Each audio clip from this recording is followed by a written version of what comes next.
Astaghfirullah. Bismillahirrahmanirrahim. Assalamualaikum warahmatullahi wabarakatuh.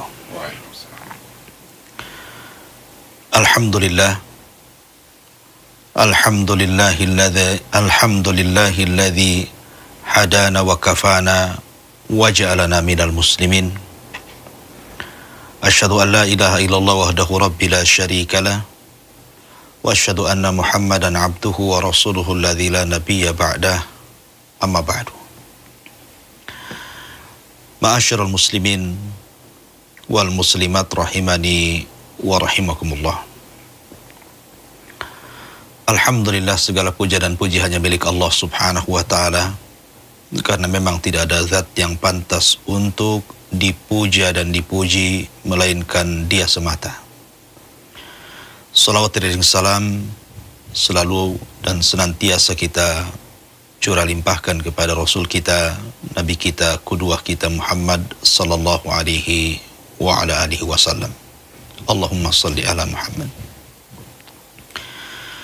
Ma'asyiral muslimin yang dimuliakan Allah subhanahu wa ta'ala, Allah subhanahu wa ta'ala berfirman dalam surah Al-A'raf ayat 176. Watlu alaihim naba'al ladzi atainahu ayatina fansalakha minha fa'atba'ahu asyaitanu fakana minal ghawin.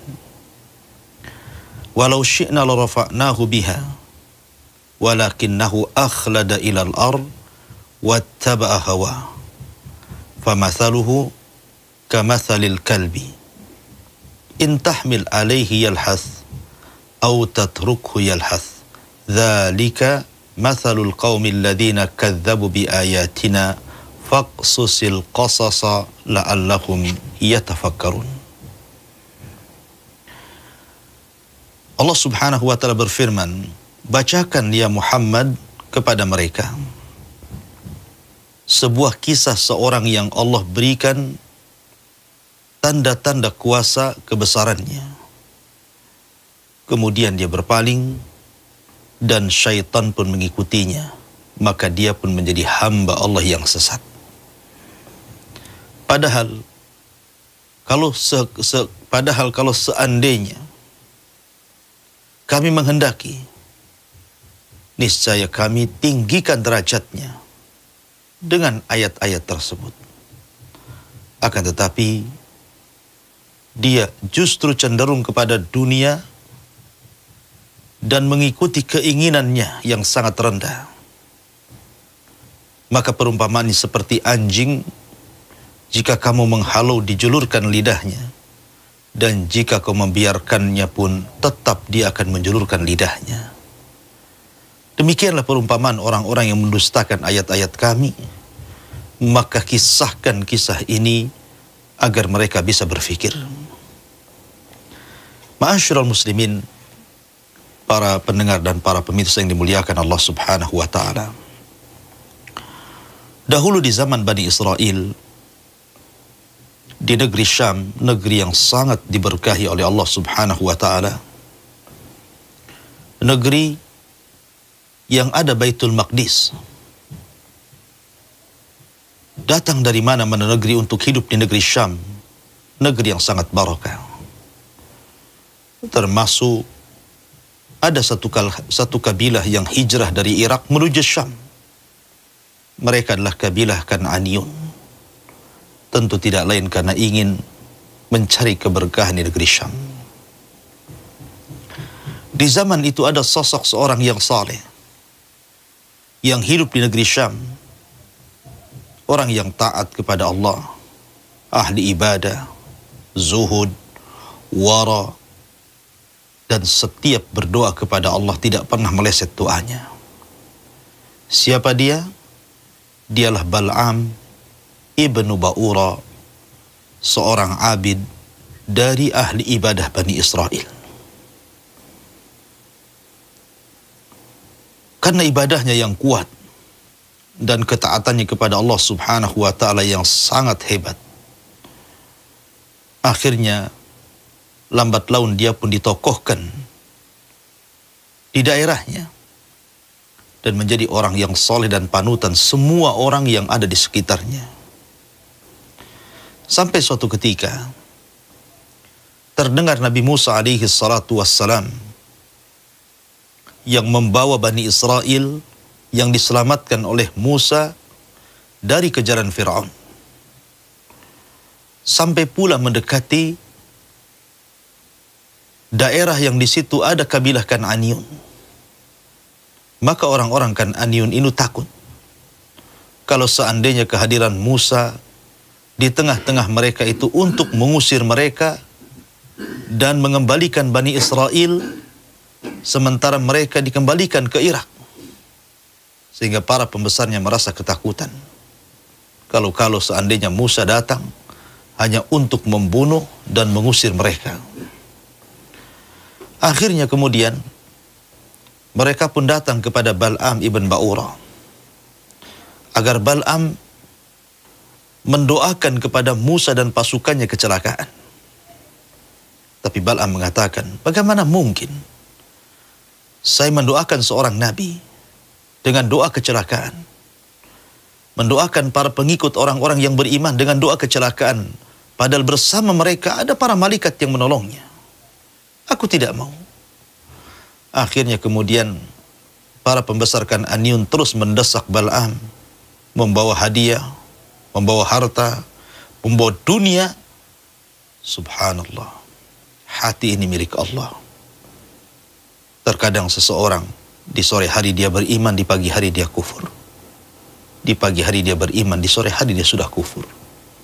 Bal'am pun tertarik dengan harta itu. Akhirnya kemudian Bal'am pun membawa orang-orang dari kabilah Kan'aniyun mendekati pasukan Nabi Musa.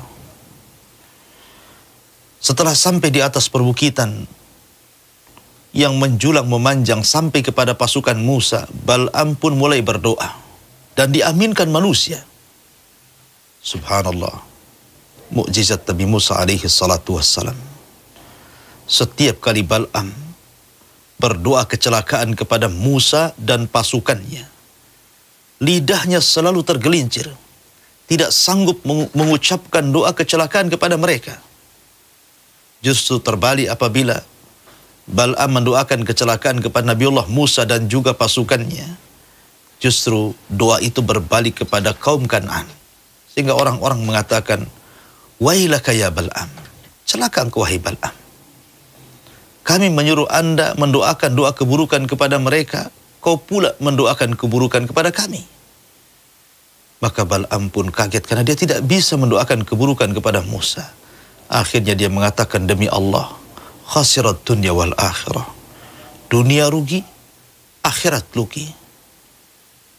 Hilang ketaatannya kepada Allah. Hilang ahli ibadahnya di hadapan Allah. Hilang kemuliaannya sama sekali. Dunia rugi, akhirat rugi. Doanya sudah tidak diijabah oleh Allah subhanahu wa ta'ala. Akhirnya kemudian mereka mengatakan, ya Bal'am, apa yang harus kami lakukan sekarang? Doamu sudah tidak bisa lagi manjur seperti saat-saat dahulu. Akhirnya kemudian Bal'am bersiasat, kalau begitu perindah wanita-wanita kalian, perindah anak-anak wanita kalian, percantik mereka, buka aurat-aurat mereka, berikan kepada mereka barang-barang dagangan, susupkan mereka kepada pasukan Musa alaihi salatu wassalam. Seandainya satu di antara wanita kalian berhasil menggoda satu di antara tentara Musa, walaupun satu orang, itu sudah cukup. Maka malaikat tidak akan menolong mereka. Allah akan berlepas diri dari mereka. Akhirnya kemudian mereka pun menurut nasihat Bal'am. Diutusnya wanita-wanita Kan'an. Kemudian masuk menembus pasukan Nabi Musa alaihi salatu wassalam. Berpura-pura berjualan, tabarruj, menampakkan aurat. Akhirnya Allah takdirkan satu di antara Israeli ini, satu di antara orang Bani Israel, bahkan dikatakan orang pilihan mereka, tergoda dengan salah satu wanita yang sangat cantik. Akhirnya kemudian melakukan perzinahan. Itulah fitnah Bani Israel. Makanya Nabi SAW mengatakan, sesungguhnya fitnah yang sangat besar bagi Bani Israel adalah perempuan. Akhirnya, setelah kemudian laki-laki Israeli ini menggandeng wanita cantik dari Kan'aniyun mendatangi Nabi Musa dan mengatakan, ya Musa, kalau saya katakan saya akan berhubungan dengan wanita ini, pasti engkau akan mengharamkannya. Kata Musa, iya, tidak boleh, haram. Tapi orang ini mengatakan, demi Allah, aku tidak akan mengikuti perintahmu. Kemudian dia pergi, kemudian dia berzinah di tenda. Dari situlah Allah Subhanahu wa ta'ala kirimkan azab kepada Bani Israel. Satu orang bermaksiat, satu negara bisa rusak. Turun penyakit taun. Gara-gara perzinahan satu orang turun penyakit taun. Dalam satu hari, banyak jiwa melayang. Sampai-sampai gara-gara wabah taun ini, 70.000 manusia melayang jiwanya. La haula wa la quwata illa billah. Hanya gara-gara satu orang. Dari sini, jangan pernah menganggap remeh sebuah maksiat. Maka maksiat satu kali bisa menjadikan wabah tersebar di mana-mana. Ingat Nabi SAW mengatakan, lam tadharil fahishatu fi qaumin qad hatta tu'linu biha illa fasha fihi muta'un wal auja allati lam takun madat fi aslafihimul ladhina madaw. Kata Nabi SAW, tidaklah sebuah fahisyah, sebuah perzinahan, homoseksual dan yang sejenisnya, tampak kemudian ditampakkan manusia, kecuali Allah akan kirim penyakit wabah taun atau penyakit-penyakit lainnya yang belum pernah terjadi sebelumnya terjadi di zaman itu. La haula wa la quwata illa billah. Akhirnya kemudian seseorang yang saleh mencari penyebabnya. Kenapa wabah ini bisa menyebar? Setelah kemudian dia mengetahui penyebabnya gara-gara seorang Israeli yang berzina dengan wanita Kanaan, dicarinya orang itu. Sambil menenteng tombak, setelah berjumpa masuk dalam tendanya, rupanya sedang berzina. Ditusuknya punggung laki-laki tersebut sampai nembus ke perut wanitanya. Kemudian dibawa keluar, masih berada di dalam tombak itu. Kemudian diarahkan ke langit dan mengatakan, hakadha naf'al biman asallah wa rasul. Beginilah balasan bagi orang-orang yang bermaksiat kepada Allah dan Rasulnya. Kemudian Allah pun angkat wabah taun dari Bani Israel yang memakan korban sampai 70.000 jiwa. Adapun Bal'am, apa yang terjadi? Gara-gara dia, gara-gara ulah dia, semua ini terjadi. Maka sebagai hukumannya Allah Subhanahu wa ta'ala firmankan, diabadikan kisahnya untuk dibaca, diambil pelajaran. Bagaimana Bal'am bin Ba'ura yang dulunya ahli ibadah, ahli taat, ahli zikir, zuhud wara, tiba-tiba berbalik menjadi orang yang paling kufur. Dan Allah katakan untuk Bal'am, wajlu alaihim, bacakan ya Muhammad kepada mereka kisah Bal'am bin Ba'ura. Alladzi atainahu ayatina, yang kami berikan Bal'am ini tanda-tanda kebesaran Allah, mampu mengetahui Ismul A'zam, nama besar Allah Azza wa Jal. Seperti dalam Islam, Ismul A'zam itu Allah atau Al-Hayyu Al-Qayyum atau yang lainnya. Bahkan Bal'am mampu menembus arsy Allah. Kalau dia memandang ke langit, dia sanggup melihat arsy. Bahkan Bal'am adalah orang kepercayaan Nabi Musa alaihi salatu wassalam, dan Musa pernah mengirim berdakwah untuk mendakwai Raja Madian. Seorang ahli ibadah, banyak karamahnya. Tapi apa yang terjadi? Fansalakha minha. Insalah itu seperti ular mengganti kulitnya, mengganti bajunya. Yang tadinya saleh menjadi taleh.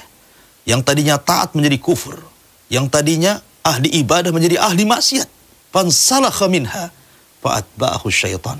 Setan pun mengikuti Bal'am. Orang biasanya, kita yang ikut setan. Ini setan ikut Bal'am. Fakana minal ghawin. Maka Bal'am pun menjadi orang yang sesat. Apa kata Allah? Walau syi'na la rafa'nahu. Kalau kami mau, kata Allah, kami angkat derajat Bal'am. Kalau Bal'am mau berdiri bersama Nabi Musa, bersama orang-orang yang beriman, kami angkat derajatnya. Fi a'la illiyin. Di tempat yang paling layak dan paling tinggi. Walakinnahu akhlada ilal ard. Tapi dia memilih cenderung kepada dunia. Lebih cinta kepada dunia, menanggalkan agamanya. Wattaba hawa, dan justru mengikuti hawa nafsunya. Maka Allah katakan famathaluhu, maka permisalan Bal'am ini kamathalil kalbi, persis seperti anjing. Lihat, Allah samakan Bal'am dengan anjing. Persis seperti anjing. In tahmil alaihi yalhath au tatrukhu yalhath. Lihat anjing. Kau halau dia, tetap saja dia menjulurkan lidahnya. Tidak, kau halau pun tetap saja menjulurkan lidahnya. Maknanya, jahil ataupun alim sama saja bagi Bal'am itu. Apakah dia orang yang berilmu? Tetap saja dia sesat. Sebagaimana jahilnya tetap sesat. A'angdhartahum am lam tudhirhum la yu'minun. Kau beri peringatan ataupun tidak, tetap saja mereka tidak beriman. Maka Allah subhanahu wa ta'ala katakan, dzalika mathalul qaumil ladzina kadzdzabu biayatina. Itulah permisalan orang-orang yang mendustakan ayat-ayat kami. Faqsusil qasas. Ceritakan kisah ini. Ceritakan kisah ini. Ceritakan kisah Bal'am. La'allahum yatafakkun, agar kalian berfikir bagaimana orang sekelas Bal'am yang luar biasa ibadahnya, dikenal oleh Bani Israel, ketaatannya, kesolehannya, kezuhudannya, bisa intikas, bisa berubah total menjadi hamba Allah yang paling kufur, memerangi nabinya. Na'udzubillah.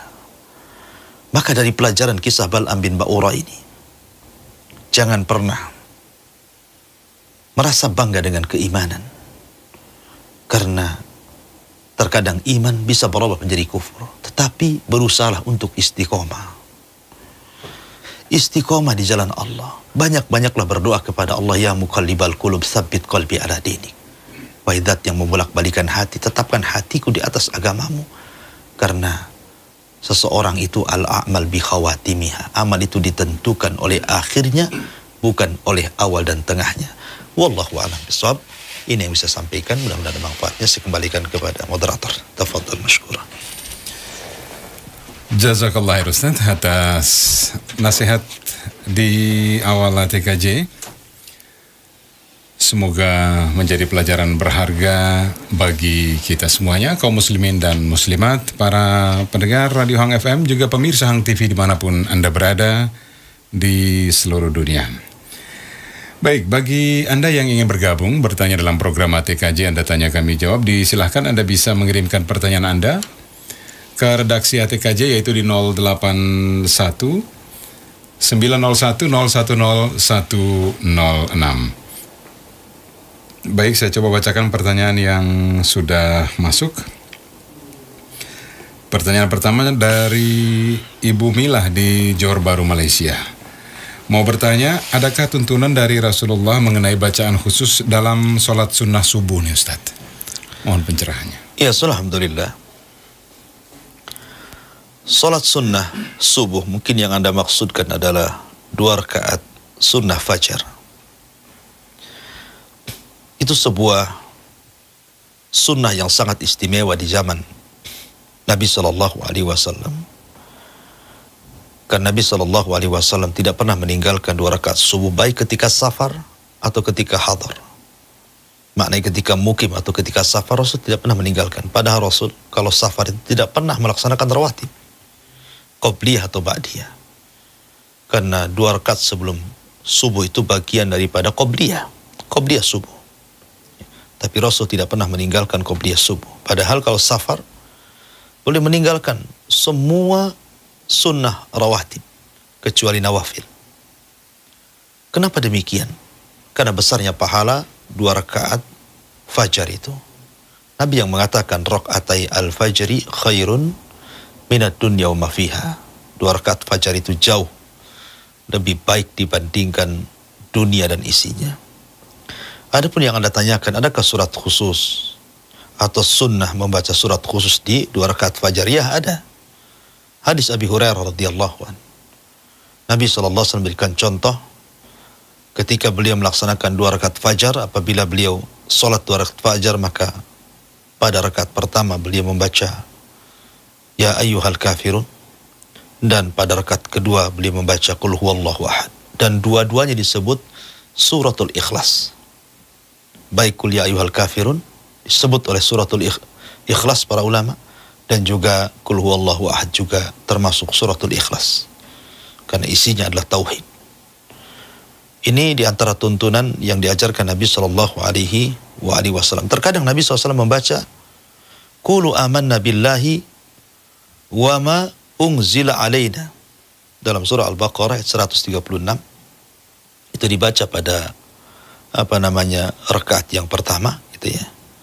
Kemudian pada rakaat yang kedua terkadang membaca Qul huwallahu ahad. Tapi yang banyak dalam riwayat Nabi SAW selalu membaca Qul ya ayyuhal kafirun dan juga Qul huwallahu ahad.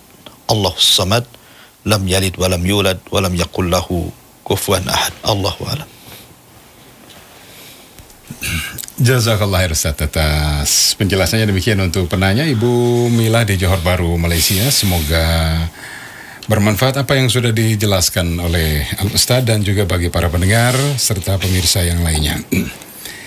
Baik, kali ini dari Abu Fauzan di Jakarta Selatan. Apakah boleh seorang kakak perempuan mempertahankan harta warisan orang tua dan tidak mau jual dengan alasan harus harga yang tinggi, barulah dia mau menjual tanah itu.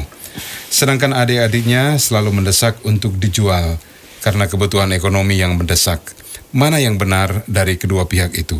Sang kakak ataukah adik-adiknya, Ustaz? Mohon pencerahannya. Iya. Ya, alhamdulillah. Bicara tentang harta waris, sebaiknya harta waris itu segera dibagikan. Karena dengan disegerakan dibagikan itu akan lebih memunculkan saling kasih sayang, kecintaan di antara saudara-saudara yang lainnya. Karena terkadang seseorang itu akan berbeda kebutuhan dan ekonominya dengan orang lain. Ketika segera dibagikan, tentu yang berhajat kepada harta dia senang. Ya. Mungkin dia perlu modal, mungkin dia perlu berobat, dan semacamnya. Tapi sebaliknya, kalau seandainya seorang kemudian mengakhirkan pembagian, maka akan semakin panjang pula masalahnya. Karena terkadang kalau satu di antara ahli waris masih hidup sih masih enak. Terkadang kalau sudah meninggal salah satunya, maka akan semakin panjang. Dan syaitan akan bermain-main di sini. Terkadang akan menjadi perpecahan di antara saudara dan kerabat hanya gara-gara waris. Bahkan terkadang ada yang kemudian lebih menguasai dibandingkan yang lainnya. Terjadi ketimpangan dan kezaliman. Maka sebaiknya segera dibagikan, itu satu. Soal harga, saya kira kalau memang dengan cara harga tinggi, kemudian lama lakunya gitu kan, maka disamakanlah harga dengan harga-harga yang lainnya. Atau mungkin lebih murah. Lebih murah sedikit supaya cepat laku karena melihat maslahat. Jangan melihat keuntungan duniawi saja. Tapi di sana ada maslahat dengan segeranya dibagikan, itu maslahatnya lebih besar dibandingkan hanya mempertahankan karena ingin mendapatkan dunia yang lebih. Sekarang ada dua perkara. Anda mengejar dunia atau mengejar perintah Allah Subhanahu wa ta'ala membagi warisan. Karena bagaimanapun Allah mengatakan faridatan minallah. Innallaha kana aliman hakima. Waris itu merupakan kewajiban Allah. Artinya ketika Anda segera membagikan harta waris itu sebuah ibadah. Karena itu kewajiban. Sebab kalau tidak akan terjadi masalah. Apalagi kalau kita melihat tentang rahasia waris itu sendiri adalah ingin membuktikan bahwa hukum Allah itu adalah hukum yang sangat adil. Karena banyak kemudian orang-orang yang hendak memburuk-burukan Islam itu terkadang dari waris. Mengatakan bahwa Islam tidak adil. Kenapa wanita dapat seperdua, laki-laki dapat satu? Mereka tidak sadar kalau wanita ketika mendapatkan separuh dari bagian laki-laki itu solid milik dia. Tapi kalau laki-laki ketika mendapatkan satu, kemudian dia berkeluarga, maka itu milik istrinya. Ada bagian orang lain. Ya. Intinya bahwa ketika kita menegakkan hukum waris secara hukum Islam yang sesuai dengan syariat, maka hakikatnya kita telah membantah musuh-musuh Islam yang mereka menyerukan tentang emansipasi, kemerdekaan perempuan dan begitu seterusnya. Maka dengan ditegakkannya hukum Allah, maka juga membantah mereka. Dan yang kedua, tidak ada hukum yang lebih adil dibandingkan hukum Allah Azza wa Jalla. Maka saya nasihatkan segera dibagi. Segera dibagi, jangan mempertahankan harga tinggi sehingga kemudian lama tidak laku, akhirnya salah seorang di antara kalian kemudian ada yang meninggal. Maka tentu akan menjadi permainan syaitan di sini, boleh jadi akan terpecah belah antar keluarga. Wallahu a'lam. Jazakallah khair Ustaz atas penjelasannya. Demikian untuk penanya. Semoga bermanfaat apa yang sudah dijelaskan oleh Ustaz bagi permasalahan yang sedang Anda hadapi tentunya. Baik, kita lanjut lagi dengan pertanyaan yang berikut. Kali ini datang dari penanya di Kabil ya, Ummu Nabila di Kabil. Assalamualaikum Ustaz. Waalaikumsalam. Mau tanya, Ana sudah berwudu. Setelah itu anak-anak usia 9 bulan BAB, lalu Ana bersihkan. Apakah batal wudu Ana nih Ustaz? Mohon pencerahannya. Ya, alhamdulillah. Ada hadis yang mengatakan, man massa dzakarahu falyatawadda. Barang siapa yang menyentuh zakarnya, maka dia berwudu. Ada yang menkiaskan bahwa zakar dengan dubur dengan kubul sama saja.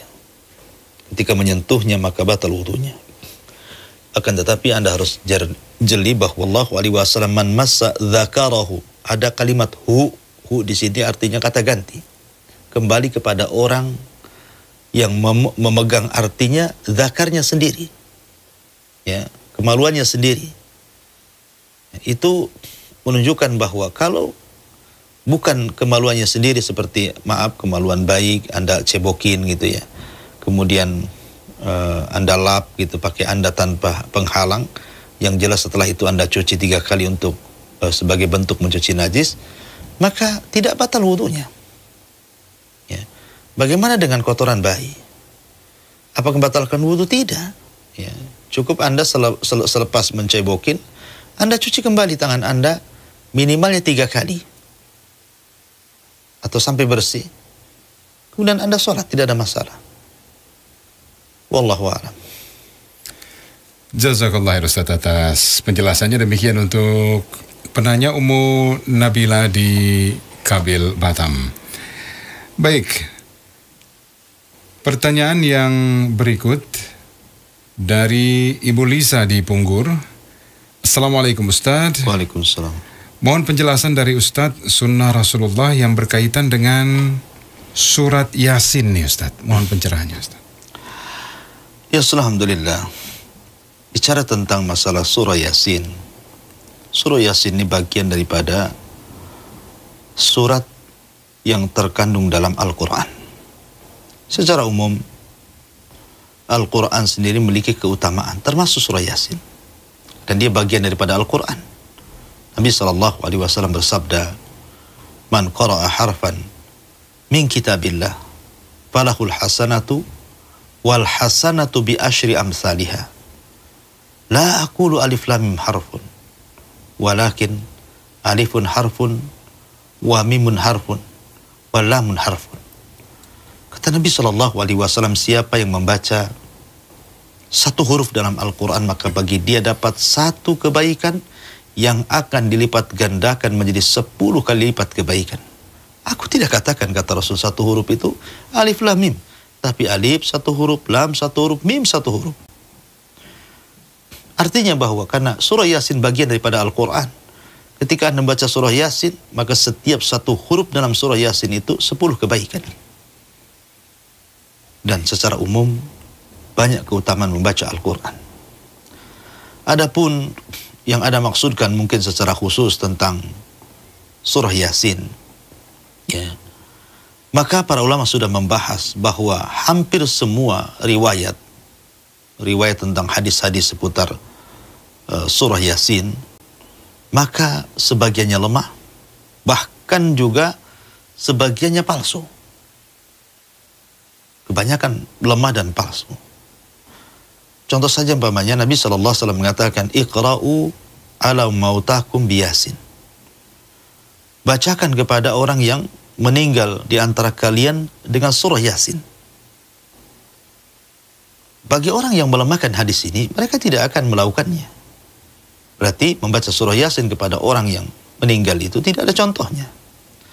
Tapi bagi orang yang kemudian mensahihkan hadis ini, maka mereka mengatakan bahwa Yasin itu dibaca kepada orang yang sedang ihtidhar, orang yang sedang naza, yang sedang ruhnya keluar, supaya memudahkan ruhnya keluar, supaya turun rahmat Allah Subhanahu wa taala, sehingga yang tadinya susah mati menjadi dimudahkan kematiannya. Ada juga yang mengatakan seperti itu. Tetapi secara umum fadilah-fadilah surah Yasin yang khusus memang kebanyakan lemah. Bahkan sebagiannya makdzubah dan sebagiannya maudhu'ah, hadisnya dhaif. Sehingga Yasin sama dengan surah-surah yang lain, ya, memiliki keistimewaan ketika membacanya. Setiap satu huruf mendapatkan 10 kali lipat keutamaannya. Adapun fadilah-fadilahnya memang kebanyakan hadisnya lemah, wallahu a'lam. Jazakallah khair Ustaz atas penjelasannya. Demikian untuk penanya di Punggur. Semoga memahami apa yang sudah dijelaskan oleh Al-Ustaz. Baik, para pendengar dan pemirsa dimanapun Anda berada, bagi Anda yang ingin bertanya dalam program ATKJ, Anda tanya kami jawab, disilahkan Anda bisa mengirimkan pertanyaan Anda ke redaksi ATKJ, yaitu di 081-901-010106. Dan pada kesempatan kali ini kita masih bersama dengan Al-Ustadz Abu Humairah Hafizahullahu Ta'ala. Baik Ustadz, pertanyaan yang berikut sudah masuk. Assalamualaikum Ustadz. Waalaikumsalam. Ana Abu Zakaria di Batu Haji mau bertanya tentang membayar hutang puasa Ramadan untuk wanita. Tahun lalu istri Ana tidak puasa karena hamil. Karena itu setelah itu menyusul dan sekarang hamil lagi. Mungkin maksudnya setelah itu menyusui ini Ustaz. Dan sekarang hamil lagi, sehingga belum sempat membayar puasanya. Apakah ada batasan waktu ataukah ada solusi lain? Sedangkan istri masih 30 tahun. Insya Allah jika tidak hamil dan menyusui maka akan berpuasa nih. Terima kasih Ustaz. Iya. Alhamdulillah. Masalah orang yang hamil atau menyusui itu memang ada 3 pendapat para ulama. Pendapat yang pertama, dia harus qadha. Tidak ada fidyah bagi dia. Dan ini pendapat Imam Abu Hanifah. Di antara sahabat yang berpendapat seperti ini adalah sahabat Ali bin Abi Thalib. Jadi kewajiban dia tetap qadha. Karena bagaimanapun ada hadis yang mengatakan Allah memberikan rukhsah kepada para musafir sebagaimana Allah memberikan rukhsah kepada orang yang sedang hamil untuk tidak puasa. Maka sebagian para ulama mengatakan bahwa orang hamil itu disamakan dengan orang sakit. Sebagaimana orang sakit kalau sembuh dia wajib qadha, maka orang hamil pun sama, apabila dia sudah melahirkan maka dia wajib qadha. Kemudian pendapat yang kedua, ada rincian. Kalau seandainya dia tidak puasa itu karena takut terhadap dirinya, kesehatannya, bukan karena janinnya, maka dia harus mengqadha. Tapi kalau dia takut karena janinnya yang ada di perutnya, maka sebagian para ulama mengatakan dia harus bayar 2, qadha dan memberi makan fakir miskin alias fidyah. Dan ini pendapat Imam Syafi'i, Imam Ahmad, dari kalangan sahabat diantaranya adalah Abdullah ibn Umar radhiyallahu an. Kemudian pendapat yang ketiga, dia tidak perlu qadha, tetapi cukup membayar fidyah saja. Jadi bagi Anda yang hamil kemudian tidak mampu untuk berpuasa, maka cukup bayar fidyah saja. Dan ini pendapat sahabat Abdullah bin Abbas radhiyallahu anhuma sebagaimana yang dinukilkan oleh Imam Ibnu Qudamah dalam kitabnya Al-Mughni. Tetapi setelah kemudian kita cermati hujah-hujah masing-masing kelompok ini, saya mengambil kesimpulan dari pendapat Syekh Al-Imam Ibnu Utsaimin rahimahullahu taala bahwa pendapat yang kuat adalah wanita hamil wajib qada. Wanita hamil wajib qada. Ustaz, bagaimana kalau seandainya tahun ini masih menyusui dan hamil kembali? Ya, sampai memang betul-betul walaupun 2 tahun berturut-turut, umpamanya Anda hamil menyusui, maka setelah tahun ketiganya Anda tidak hamil dan Anda sudah kuat lagi karena sudah mampu untuk melaksanakan puasa, maka Anda mengqadha berapa hari di tahun kemarin dan berapa hari di tahun kemarinnya lagi, nanti digabung jadi satu.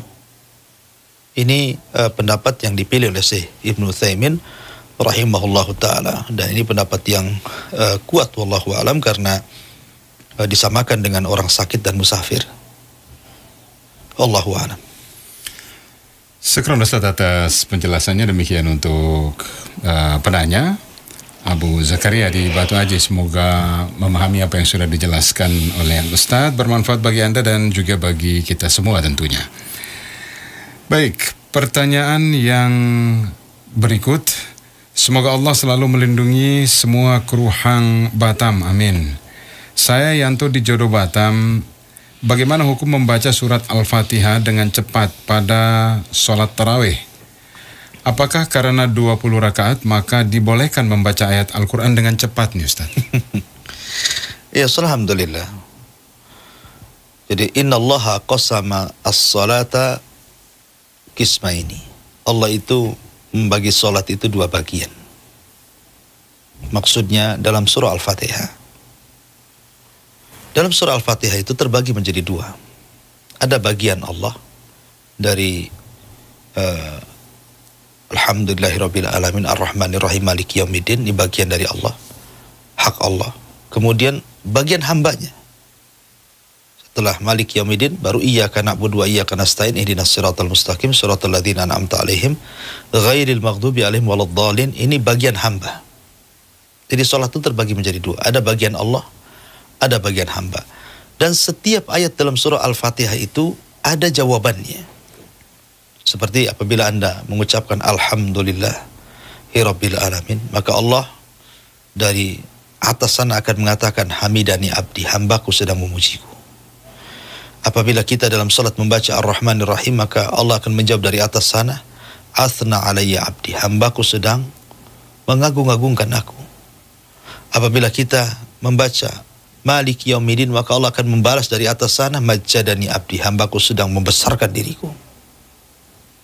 Apabila Anda mengatakan Iyyaka na'budu wa iyyaka nasta'in, maka Allah akan mengatakan Hadza baini wa baina abdi wa li abdi mas'al. Ini antara aku dan hambaku, dan setiap permintaan hamba pasti dikabulkan. Dan begitulah seterusnya sampai waladhdallin. Dari paparan ini kata para ulama, sebaiknya dan sangat dianjurkan dan disunnahkan bacalah Fatihah itu dengan tartil dan berhenti pada setiap ayat. Karena pada setiap ayat itu ada balasan dari Allah Azza wa Jalla. Adapun kemudian mempercepat bacaan, maka dikhawatirkan keluar daripada makhraj, keluar daripada tajwid, kemudian juga tidak tumakninah, ya tidak khusyuk. Ya, maka itu bukan dari tuntunan Nabi Shallallahu Alaihi Wasallam. Kejarlah solat itu dalam pahala, jangan mengejar dalam rakaat. Kebanyakan orang mengejar rakaat. Mana cepat, maka itu yang paling ramai. Mana lambat, maka itulah yang paling sepi. Bukan itu. Justru kita mencari pahala. Dengan lambatnya kita sholat itu, maka setiap gerakan berpahala, setiap bacaan berpahala, dengan lamanya waktu berdiri berpahala. Kita cari pahala, kita cari rakaat kan itu. Mau Anda yang 11, mau Anda 20, tidak ada masalah bilangan itu. Tapi yang jadi masalah ketika kemudian sholat Anda jadikan seperti ayam yang lapar mematuk beras, sampai tidak tumakninah, belum tegak sudah ruku, ya belum tumakninah dalam ruku sudah i'tidal, belum tumakninah i'tidal sudah sujud. Ini surat apa ini? Ya, maka sebaiknya tartilkan bacaan. Wallahu a'lam.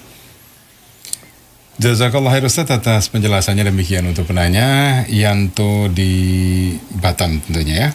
Semoga memahami apa yang sudah dijelaskan oleh Al Ustaz. Baik, pertanyaan yang berikut ini Ustaz. Assalamualaikum Ustaz. Waalaikumsalam. Saya Rostam di Singapura.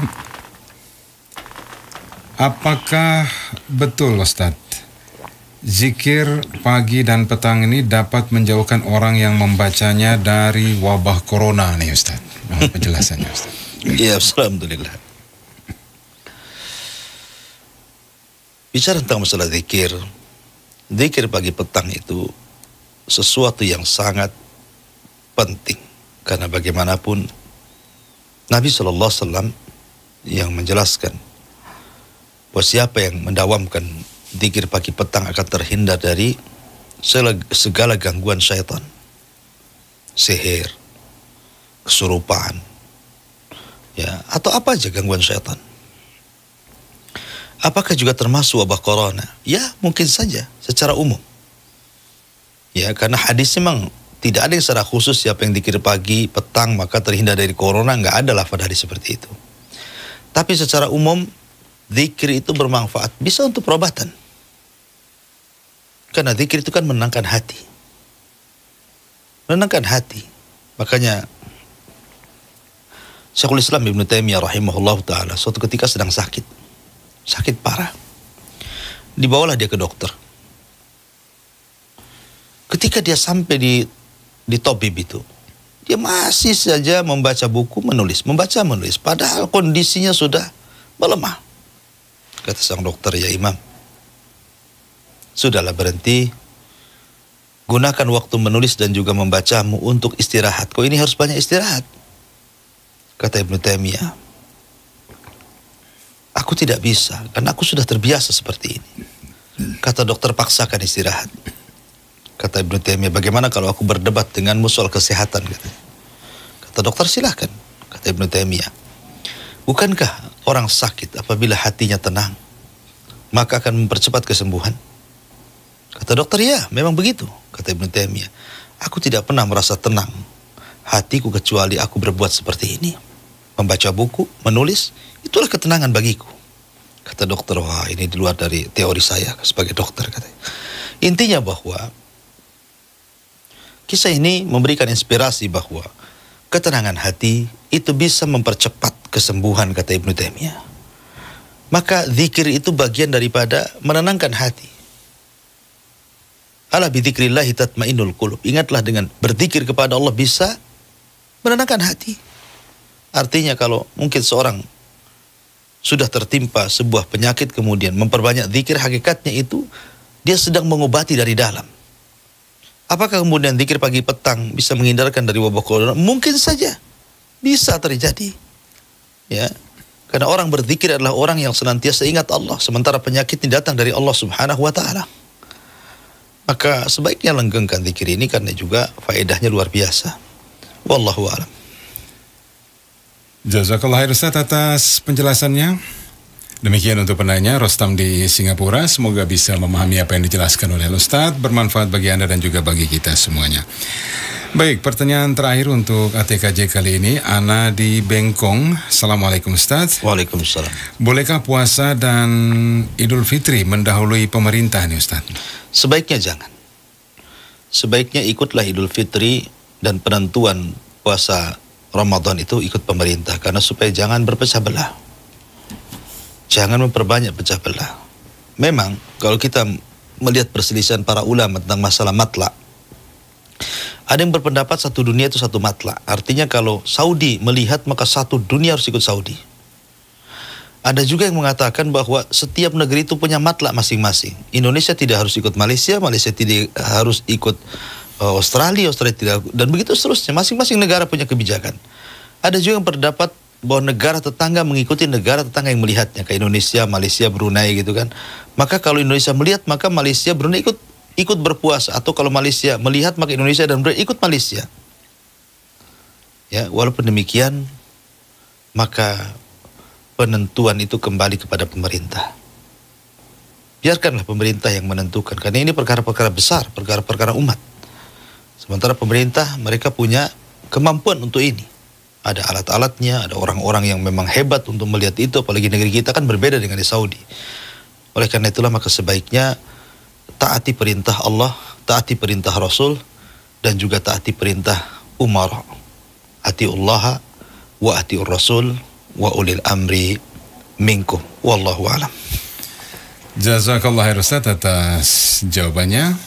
Semoga bisa difahami oleh kita semuanya, pendengar dan pemirsa dimanapun Anda berada di seluruh dunia. Selanjutnya untuk merampungkan pertemuan kita dalam program ATKJ Anda Tanya Kami Jawab, kembali kita akan mendengarkan sedikit lagi nasihat dari Al-Ustaz sebagai nasihat di penghujung ATKJ. Tafadhal Ustaz. Iya. Alhamdulillah. Kembali kepada kisah di awal tentang Bal'am Ibn Ba'ura yang tersesat karena tergiur dengan dunia. Dari sini ada pelajaran besar, dan kisah-kisah yang mirip dengan Bal'am ini sebenarnya banyak. Ya. Seperti contohnya di zaman Nabi SAW ada namanya Rajjal Ibn Anfawah, seorang yang bermulazamah bersama Nabi, masuk Islam bersama Nabi. Ketika sebelum wafat Nabi SAW mengutus Rajjal Ibn Anfawah ini untuk menasihati Musailamah Al-Kadzab, si Nabi palsu dari Yamamah. Ketika Rajjal ini berangkat, dia utusan Nabi untuk menasihati Musailamah agar jangan mengaku Nabi, karena la Nabiya ba'di, tidak Nabi sepeninggalku. Rupanya di tengah jalan Rasul meninggal.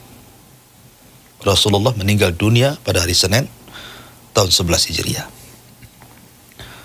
Ketika dia sampai kepada Musailamah Al-Kadzab, entah apa yang diobrolkan oleh Musailamah Al-Kadzab dengan Rajjal Ibn Anfawah ini. Mungkin ada poin-poin tertentu, perjanjian-perjanjian tertentu, ya, kontrak politik tertentu gitu ya. Tiba-tiba Rajjal ini murtad. Ya. Kemudian mengatakan di hadapan pengikutnya Musailamah Al-Kadzab bahwa Musailamah adalah nabi penerus Nabi Muhammad SAW. La haula wa la quwata illa billah.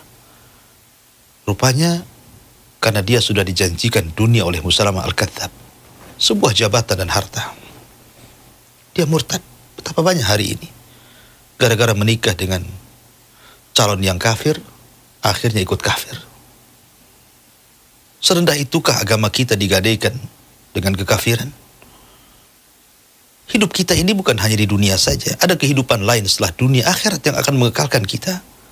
Bahkan panjangnya kehidupan akhirat itu ditentukan dengan pendeknya kehidupan dunia. Relakah kemudian hidup yang sangat pendek kemudian Anda gadaikan agama sehingga Anda berani murtad untuk menjadi penghuni neraka sekekal-kekalnya? Maka orang yang berakal tentu tidak akan berpikir ke sana. Pertahankan akidah. Mintalah kepada Allah Subhanahu wa taala ketetapan hati. Jangan sampai mudah goyah akhirnya menggadaikan akidah dengan dunia. Wallahu a'lam bishawab. Mudah-mudahan ada manfaatnya. Saya kembalikan kepada moderator.